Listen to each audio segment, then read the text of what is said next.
Hi everyone in English 1301, it's Dr. E and I'm here with your week 6 instructional video. So if we go ahead and get started and go to the content area, we'll want to take a look at week number 6. So I'm just going to scroll on down past all the resources. And then this should look familiar. It's in our complete semester schedule. So for this week, you're going to read the article, What Americans Can Learn from Other Food Cultures, and that's by Amy Choi. You can click the link here, or it's also posted in the content area over here.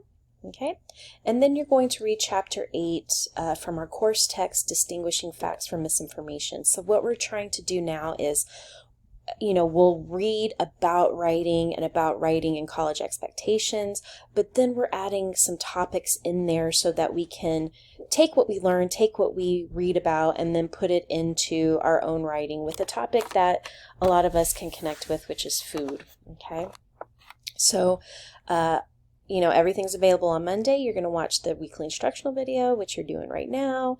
There's a written response video that goes through the instructions of that assignment, because that is going to be due on Sunday, as well as a participation quiz. So you don't have a discussion post or anything due on Thursday. I really want us to focus our attention and time on that written response assignment that is due on Sunday. Alright, I have put the MLA video back in here just because it's important, especially when it comes to reading Choi's work, and I'll get to why in just a little bit. And if you really watched a lot of that video, you may already know why. But to review, you have the written response guidelines and the template. There's also that same link to sign up for Remind for those of you who haven't yet. Only about half of folks have. Which is fine. Some people have reached out. They don't want to sign up for it. They have Remind or similar apps for all kinds of other things in their lives. That's absolutely fine.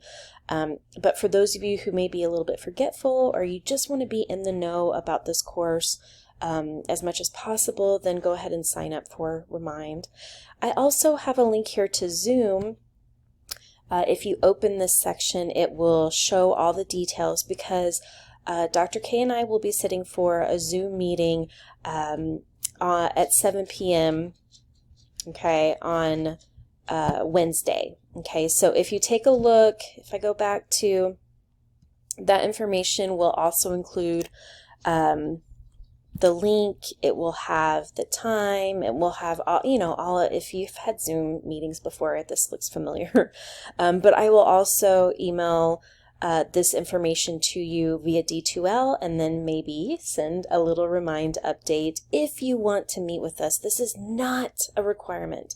This is just one of those things where if you want to meet us face to face, if you have any questions or concerns about the class in general, or this week's assignment, that kind of thing, you can always touch base with us. It's not a requirement at all.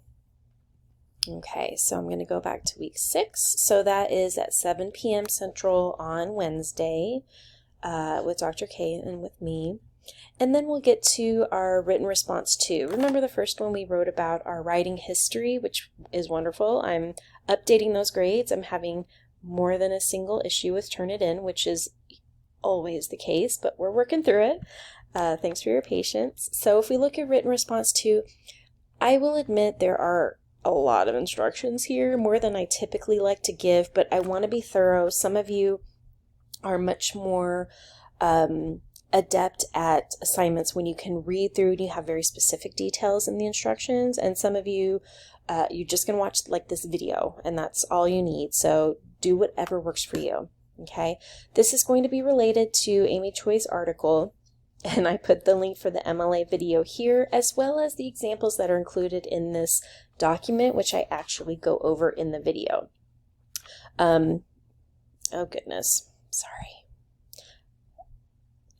All right, I put a little note here. It's really important that you give credit to the correct person in Choi's article. This is another pet peeve of mine, because this article can certainly lead us in different directions. She utilizes and quotes many sources. She's doing essentially what we need to do. She's using sources to support her ideas and to kind of dig through this topic, but we want to be sure we're crediting the proper person. So this is where the video and examples will actually help and show you how to do this. because a lot of times people love some quotes by Dan Barber, but if you put Barber in parentheses, the expectation after the quote is that Barber wrote the article that you're referencing, but Choi wrote it, right? So how do you do that in MLA? Oh my gosh, you look at this information. Dog barking, sorry. All right, so there are examples of this that will definitely help, and you need to read carefully. Sometimes Choi's paraphrasing another person, not using quotes, so it's not as obvious that those are the ideas of somebody else, but that's why I'm trying to give you as many reminders, as many kind of little notes as possible. So your goal is to write 3 to 4 paragraphs connecting your own experience with Choi's ideas regarding food and food culture in her article. Now that's a lot. That's a broad topic. So 3 to 4 paragraphs about how you connect to Choi. That could go in so many different directions, and academic writing, a lot of it is about narrowing your focus to find something that you connect with, okay? So some of us, you've explained or you've shared that disorganization or organization in general is a concern. Some of this relates to having a topic that's just way too open, too broad, too big. Right. People could write a dissertation, a whole book on just this prompt up here. So we need to narrow it down. Okay. So to help with this, I want you to focus on a food memory that is meaningful for some reason, any reason. Food is just, and Choi goes over this, a part of so much in our lives. So hopefully you have a food memory. Maybe it's good, maybe it's bad, maybe it's just a normal everyday kind of thing. Doesn't matter. It's a way for us to connect with. Some of you may remember being in the kitchen with your mom or your grandma, or that graduation ceremonies or graduation meal, or that special comfort meal, whatever it is, food memory. So we need to, in a sense, overlap our ideas, our experiences with Choi's ideas. So I want you to consider her arguments and categories related to the meaning of food in our lives. What are the connections you see to your food memory? So far too often, this is just a note, we write around research. So a lot of times, you have to, so if you're doing this, you're going to find quotes in Choi that you think are really great, and then you'll write paragraphs around those quotes. Now, we need to reverse that.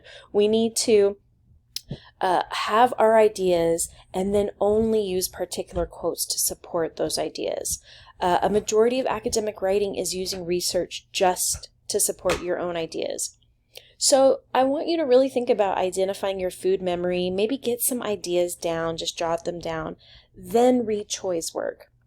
What are, some of the ideas that she shares that relate to your food memory? So you're going in with that food memory in mind and you're thinking about it. Or, of course, you can read Choi's work first and then see if that brings up any ideas. But don't just go in and pick quotes and then write around those, okay? Finally, you're going to offer one paragraph that connects Choi's work to something outside of our course. So something related to food that's important. Do her ideas kind of urge you to do something? Should you talk to someone about food? Maybe, your grandmother, you want to learn that secret recipe. Or do you need to talk to someone in your community because you want a community garden? Do you want to read something more? Do you want to research something more? So let's think about this in a broader perspective, right? So we're thinking about Choi's ideas, we're thinking about ourselves, but then we're moving just a little bit beyond ourselves in that final paragraph. So for each paragraph, you'll want to identify a quote that supports your idea. With quoting, I want you to remember our previous reading, right? All the quoting, paraphrasing, summarizing. You need to introduce the quote, credit the author, the page number. Ensure you have adequately explained the relevance of the quote. Don't assume your readers know how that quote is connecting to your ideas, right? You need to kind of, one of our goals is to be kind to our readers. Help them through. They should be able to read from the very first word in your submission to the very end without stopping a bunch of times because they have questions, or they're going, well, is this still the same idea? Is this a new paragraph? You want them to have a smooth reading and to follow your ideas. So 4 to 5 paragraphs with a quote in each. I cannot stress enough, be sure you properly quote the person who said the words or thought the idea in Choi's work. She uses various sources. review the video. Okay, and here's a copy of the written response template that you can utilize and that I go over in the written response assignment video. That is going to be here as well. It's actually uploading right now. So then we're going to our weekly quiz, and that's kind of covering a lot of space. It's covering going back to some of the MLA video. It's covering the readings.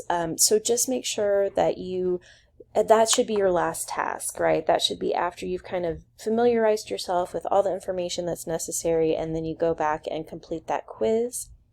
All right, so if you have any questions, of course, let me know. And you can also reach out during that Zoom hour on Wednesday if you are interested. And then, of course, reach out to me during office hours. You can go through Google Voice and text me there, or through Remind. I'm still learning it, but I'm really excited about it. And just journal or let me know if you have any concerns. All right, take care and good luck this week.